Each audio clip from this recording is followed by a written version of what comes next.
ఎంత గొప్ప ప్రయోగం చేశారంటే, ఈయన అలా పెరిగిపోతున్నాడు. పెరిగిపోతున్నప్పుడు అక్కడే ఉంది సూర్యబింబం.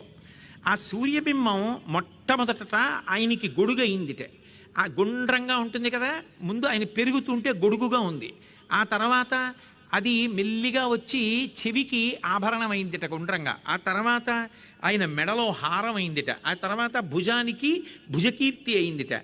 ఆ తర్వాత నడుముకి వడ్డాణానికి పెట్టుకున్నటువంటి చిన్న గంట అయిందిట.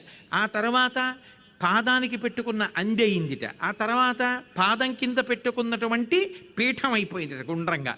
అంటే పైన గొడుగుగా ఉన్నది ఆయన పెరిగిపోతుంటే కిందకు వచ్చేసి పాదపీఠం అయిపోయింది గుండ్రంగా.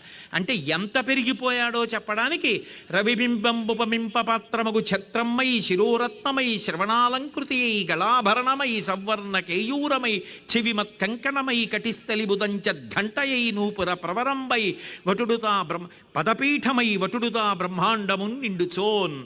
ఆ వటువు త్రివిక్రమ స్వరూపంతో పెరిగిపోతుంటే ఆ సూర్యబింబం అంతవరకు అలా కిందకు వచ్చేసి ఆయన పాదపీఠం అయిపోయింది.